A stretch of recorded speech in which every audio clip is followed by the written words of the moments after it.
bonsoir tout le monde. Alors, qu'il s'en passe des choses dont on va en parler ce soir parce que ça se bouscule. On a appris aujourd'hui qu'il n'y aurait plus de passeport vaccinal à compter du 14 mars prochain au Québec. L'Ontario l'avait annoncé pour le 1er mars. C'est confirmé au Québec.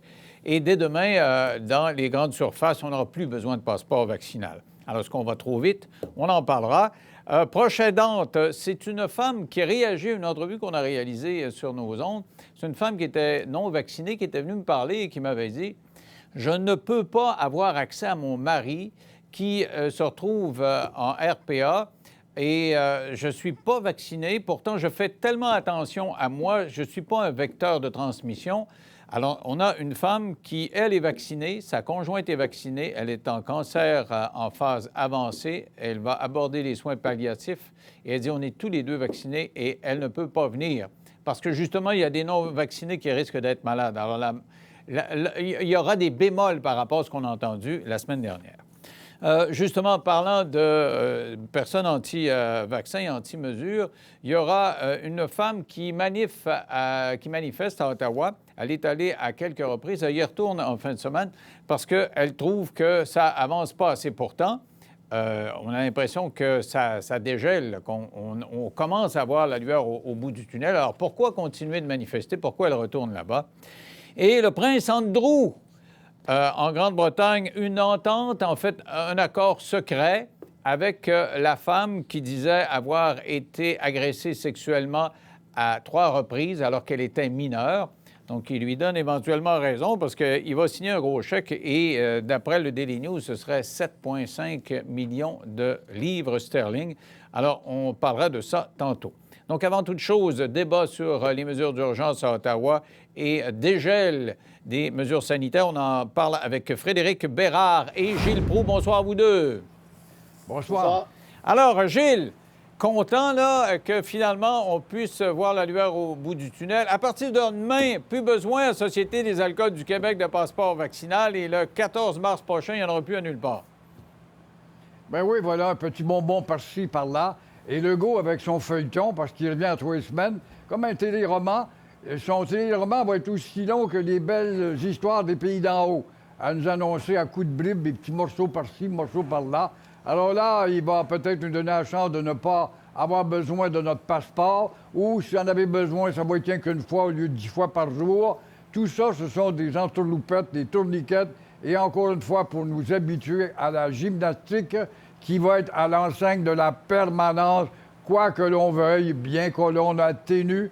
Tant mieux, je suis bien content, mais le maudit feuilleton est beaucoup trop long. Ah, qu'est-ce que tu dis de ça? Est-ce que c'est trop long, Frédéric, ou tu es content qu'on y aille progressivement? Parce qu'il y a des gens qui voudraient que ça se fasse tout de suite. Le 14 mars, quand même, d'un mois, là. Gilles a fait la référence aux histoires, des belles histoires des pays d'en haut, mais moi, j'aurais plus fait référence au téléroman du tac au tac, si vous en rappelez, messieurs. En termes de loufoque, là, ça commence à ressembler à ça. Si vous n'avez pas vacciné les infirmières, vous êtes dehors. Là, on vous le dit une deuxième fois, vous êtes dehors. Mais là, vous n'êtes plus dehors, c'est correct. Hey, là, on va vous taxer les non-vaccinés. Ah, ben là, on vous taxe plus. Là, toi, tu vas prendre ton passeport SQDC, SAQ. Ben là, on l'enlève. Mais toi, grande surface, on te le remet. Écoute, c'est sûr qu'en matière pandémique, on n'a pas le choix de s'ajuster à la situation. Mais là, très clairement, ce qui est arrivé, c'est que les non-vaccinés ont gagné leur pari. Ils ont fait à leur tête dure. Ils ont dit non, on ne pliera pas. Il y a encore 1 demi-million de Québécois qui n'est pas vacciné au moment où on se parle. Est-ce que tu penses que les camionneurs, Frédéric, les camionneurs ont fait une différence? Bon, c'est pas les camionneurs. Les manifestations à Québec et à Ottawa, ça a fait une différence. C'est pour ça que le gouvernement va justement déconfiner plus rapidement?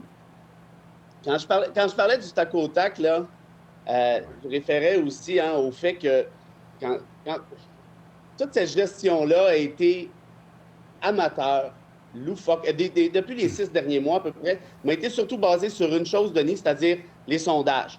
Qu'est-ce que les gens nous disent? Qu'est-ce que les gens veulent? Qu'est-ce que les gens veulent pas? S'ils veulent pas, on n'en fait pas, sauf très rare exception, par exemple, au jour de l'an, l'alerte Amber, mais sinon, on va s'ajuster. Et là, la préélection s'en vient.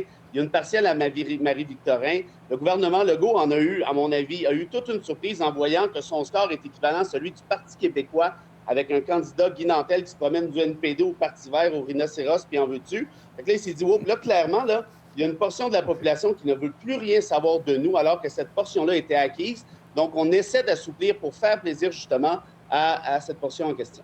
OK. Gilles, tu es d'accord avec ça qu'on varie trop?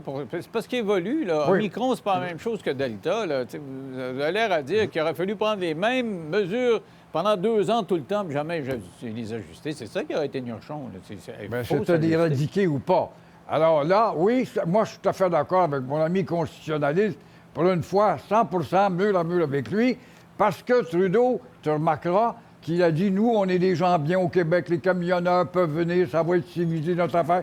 Ça ne ressemble pas, ça, à une espèce de politique de charme pour atténuer la crise et voire à démobiliser les camionneurs. Là, en fin de semaine, ils vont venir. Nous autres, on n'a pas besoin d'embarquer avec la nouvelle police de Justin Trudeau, 4 provinces d'ailleurs. Il invoque jamais, en passant, parlant de Constitution, le fait que le Québec n'a pas signé de 82. Il n'y a pas besoin de conseil de Trudeau pour que sa police se mette le nez dans les affaires de la police du Québec. Mais en attendant, c'est ça, cette petite concession par-ci, gentillesse par-là, les élections complémentaires, les élections cet automne. Faut pas que je m'aliène ce bloc de vote-là qui pourrait être très important. C'est intéressant en bout de ligne. ce que tu dis là, Gilles. Il ne veut pas s'aliéner les gens qui sont tannés. Puis on est tous tannés, mais il y a des gens qui sont plus tannés et qui sont prêts à tout lever très rapidement. Mais je reçois un tas de courriels, des doubles vaccinés, des triples vaccinés qui sentent, qui se font flouer. Parce qu'ils disent on s'est fait vacciner sous de fausses représentations. Là, on est vacciné et le passeport vaccinal, ça compte plus, là. Alors qu'il fait ça pour justement calmer la grogne de ceux qui ne sont pas vaccinés. Est-ce que vous sentez comme ça? Frédéric, sens-tu que les vaccinés se sont fait avoir, là? Ben oui, c'est un peu ça que je voulais dire tout à l'heure avec l'espèce de jeu du yo-yo. On a menacé les non-vaccinés, on a essayé de leur serrer la vis, on a fait un peu comme Macron en France, les non-vaccinés, on va les emmerder, jusqu'à temps que les non-vaccinés se fâchent et que là, que les sondages se mettent à jouer, ils vont dire OK, c'est correct. Mais je veux dire... Mais est-ce que tu t'es fait avoir ou tu t'es protégé puis tu as protégé la société? Non, je veux dire, c'est ça. Moi, je l'ai fait pour 2 raisons. Moi, je suis triple vacciné. Première raison, c'est protéger les autres. Protéger les immunosupprimés, essayer d'éviter, évidemment, les débordements en hôpitaux, essayer d'éviter le plus de délestage possible. Bref, une espèce d'effort de guerre d'un point de vue social. 2, évidemment que je l'ai fait pour moi. En théorie, je ne suis pas très à risque, mais j'ai quand même pas voulu prendre de chance. Donc pourquoi ça, c'est le volet très... Oui, dans ce cas-là, tu l'as fait pour toi, pour la société, puis la société nous dit, la santé publique aujourd'hui, on est rendu ailleurs. Là, avec Omicron, c'est moins sévère, puis on commence à respirer dans nos hôpitaux. Mais attends, pourquoi il y a une affaire... maintenir le passeport vaccinal dans ce cas-là? Il y a une affaire qu'il ne faut pas oublier, là. À l'heure où on se parle, il y a 116 pays à travers le monde, 116 pays qui n'ont pas de couverture vaccinale suffisante. Ça, ce que ça veut dire, là, c'est que ça peut repartir comme ça, un prochain variant. On peut l'avoir dans les dents d'ici 2 semaines, 3 semaines, 1 mois, et puis on repart la cabale. Et là, qu'est-ce qu'on va faire avec le passeport vaccinal? Est-ce qu'on va rebalancer le yo-yo encore une fois de l'autre côté? Non, mais moi, je crois pas à ça, les variants qui vont se reproduire pendant 100 ans, là, je pense pas. En tout cas... mais le microbe est sournois, hein, puis il se renouvelle.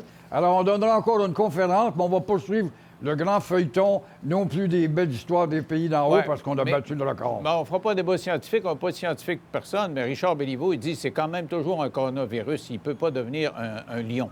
C'est un coronavirus. Alors, ils savent à peu près comment il va se changer, là, et puis il ne peut pas se changer autrement qu'en coronavirus. OK, bon. Alors, parlons du port du masque. On va continuer le port du masque quand même. Alors, c'est comme si les vaccinés n'auront pas eu leur récompense parce que tout le monde est obligé d'être masqué. Si je prends la logique que vous venez de développer, Gilles, tu vois ça comment, là? Je trouve ça comique parce qu'au fur et à mesure qu'on commence à se dire, bien, la fin, puis le printemps, puis la lumière, puis etc., l'hiver achève, on relâche tranquillement, puis on porte le masque en dessous du nez parce qu'on veut respirer. Puis là, t'es plus capable d'aller d'une part, t'en as toujours une mieux, là. Hein? Maudit votre masque, ou bien. Alors, remettez-vous dans du sous-marin, puis encore une fois, parlez-moi à travers votre masque où on comprend rien. Alors, moi, non, mais... Résultat, toute la mobilisation est faite autour de ça. Moi-même, qui est un gars qui a eu... Tu crois pas à ça que ça a sauvé des vies? Tu crois pas à ça que ça a sauvé des vies? Quand le docteur nous dit ça aujourd'hui, tu crois pas à ça? Ben, moi, je crois... oui, on est plus hygiénique qu'ailleurs, je veux bien croire. Mais le record de morts, on est rendu à quoi, là? 5 millions sur la Terre? Toi, est-ce que tu crois plus au masque que ça, Frédéric, ou... Oui, moi, je pense que, contrairement à ce que nous disait notre ami Arruda au début, là, c'est pas un faux sentiment de sécurité. C'est démontré scientifiquement. Le masque fonctionne. Est-ce qu'il est suffisant? Évidemment pas. Ça aurait pris des N95 beaucoup plus rapidement que ça aussi. Si on sait surtout avec Omicron qui est plus contagieux. Mais oui, ça a sauvé des vies. Puis juste pour revenir rapidement, Denis, sur ce que tu disais tout à l'heure, l'ONU est sortie hier pour dire le truc des 116 pays, ça vient pas de moi, ça vient de l'ONU. On a une chance de régler cette pandémie maintenant si on ne relâche pas trop rapidement les mesures et si on aide les pays plus défavorisés à se faire vacciner. D'ici 70 de la planète est vaccinée. OK, alors on va laisser ces débats-là aux scientifiques. Parlons plutôt de la politique, parce que là, M. Trudeau est arrivé avec cette loi des mesures d'urgence. Qu'est-ce que ça va donner? Gilles, crois-tu à ça? Est-ce qu'il va y avoir... ils vont être capables d'enlever les camions d'Ottawa avec une loi comme ça s'ils n'ont pas été capables de le faire? Même le chef de police a démissionné aujourd'hui à Ottawa. L'âge que nous étions, l'âge que nous sommes, ça se peut pas. Quand tu vois le maire à Ottawa comme espèce de pleute ou de nouille, puis tu vas aller voir les camionneurs avec leur gros bras et leur gros cou. Voulez-vous déplacer vos camions? Ici, on empêche les gens de dormir. Amenez vos camions devant le Parlement, c'est à Wellington. Ça démontre qu'il n'y a plus d'autorité du tout. Alors là, la loi Trudeau, bienvenue. Moi, je suis bien d'accord avec ça. Par contre, je sais que Trudeau va nous embarquer dans une belle toile d'araignée fédérale provinciale. Il y a déjà 4 provinces qui disent non, non, non, dont le Québec. Alors, sais-tu ce que ça me prouve? Moi, je suis content que ce corps de police puisse avoir des pouvoirs élargis. Je suis content. Mais ça prouve quoi, en bout de ligne? Ça prouve que tous nos corps de police qui sont allés à Nicolet ou dans d'autres écoles au Québec sont devenus des espèces d'éléments de décor dans une scène de cinéma parce ils ont leur diplôme avec un diachylon sur la bouche. Tu n'auras pas le droit de parler ou de dire ceci. On te donne un diplôme, mais tu n'auras pas de matraque, mais tu as des menottes. Par contre, parce qu'on va te menotter toi plutôt que le voyou que tu peux rentrer dans le panier à salade. Alors, on a une police de décor. Et là, Trudeau vient nous dire, oui, la police, là, ça va être les paniers à salade puis la matraque s'il le faut. Bienvenue, je suis bien content, ça a assez duré. Mais ça te prouve que nos corps de police, qui coûtent très cher, ont donc des pouvoirs tellement limités que ça se demander s'ils sont si utiles que ça. Mais est-ce qu'on avait vraiment besoin de ça, Frédéric, d'une loi comme ça pour intervenir? Ils avaient le droit de donner des amendes. Là, ce que ça leur donne, la loi, là, ils peuvent leur empêcher le financement. Ils peuvent empêcher l'assurance de leurs automobiles, de leurs camions, en disant, là, vous n'avez plus le droit d'être assuré, vous n'avez plus le droit de... Et éventuellement, leur retirer, saisir le camion. Là. Donc, il ne vous appartient plus, on le saisit. Mais ça, il faut un policier pour faire appliquer ça. Peu importe ce que tu as le droit de faire. Si la police fait ce que j'ai le dire, regarde ailleurs, ça ne changera pas grand-chose. Regarde à Paris, tu as vu ce que la police... Frédéric? Plusieurs observations. La première, c'est faire remarquer à tout le monde que Gilles Proulx se montre d'accord avec un Trudeau pour l'emploi d'une loi sur les mesures d'urgence. Oui, ça, c'est quand même... C'est quand même une pièce d'anthologie à ton émission, Denis. Ça, c'est un 2. Gilles a raison de dire que les policiers ont les droits d'amener depuis le début. Et la raison de ça, c'est qu'il y a plein d'agents de la GRC puis des ex-militaires qui ont participé à l'organisation du convoi. Il ne faut pas trop s'étonner. Troisièmement, je suis d'accord avec toi. Les lois et les règlements municipaux, les lois provinciales, le code criminel aurait suffi si on avait eu un peu de bonne volonté d'agir. Jamais ces gens-là n'auraient dû rentrer là où ils sont en ce moment. La preuve, à Québec, on a mis un break là-dessus, sans mauvais jeu de mots. Ça n'a pas passé, puis tu vois, on n'entend déjà plus parler. Rambo est retourné pleurer sa Côte-Nord, ça retrouve, on ne le reverra pas, puis c'est une bonne affaire. Et la quatrième chose, j'ai étudié la loi sur les mesures d'urgence avant notre émission, et tu vois, tu évalues ça, puis tu dis, donc, il n'y a pas tant d'affaires que ça. Ça va dépendre du décret comme tel, mais la loi dit « Je dois respecter la Charte des droits et libertés », chose que les lois 21 et projet de loi 96 ne font pas. Je dois respecter le droit international, chose que nos propres lois souvent ne font pas. Donc, c'est une loi qui se dit c'est de l'urgence, mais dans le cadre du droit constitutionnel applicable. Fait que ça, c'est spécial. Puis je terminerai en disant ceci. Si ce décret-là, si cette loi-là peut être utile par l'entremise de décrets, oui, il y a tout ce que tu dis, mais les questions d'assurance, puis ci, puis ça, là, pas ça qui achale les camionneurs. Il y a une belle gang de taupins là-dedans. Moi, j'ai compris qu'il y en a qui avaient des guns dans leur camion. Les policiers savent qui a des guns, en Alberta, ils en ont saisi en Alberta, puis ils pensent qu'ils peuvent en avoir là. Donc, pourquoi ils utilisent cette loi-là? Réponse, 2 points, c'est pour préparer l'armée. Parce que les policiers, Gilles l'a expliqué, ont peur, ne veulent pas s'en mêler. Il nous reste 40 secondes, les deux, chacun 20 secondes. On envoie l'armée ou pas? Et là, pense à ton affaire, là, parce que Gilles, Frédéric l'a souligné, tu es du bord d'un Trudeau puis du bord des mesures d'urgence. Alors, est-ce que tu es du bord de l'armée? Ben oui.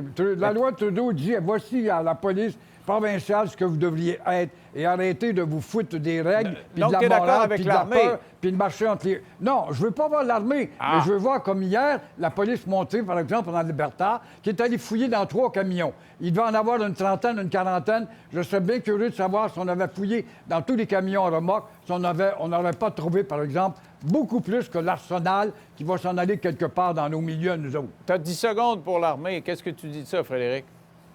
Ça commence avec les corps policiers, les fouilles, les saisies, tout le tralala. Puis si ça ne suffit pas, malheureusement, ça va être l'armée. Puis François Legault n'a pas raison de dire on veut rien de savoir de ça au Québec. Il faut que ça s'applique à Gatineau aussi. On n'a pas le choix. Écoute, c'est assez extraordinaire dans vos conclusions. Alors, j'ai Frédéric Bérard qui devient un pro-Legault. C'est la position de M. Legault. Toi qui l'as varlopé depuis 1 an. Et la position de M. Trudeau et des mesures d'urgence de Gilles Proulx.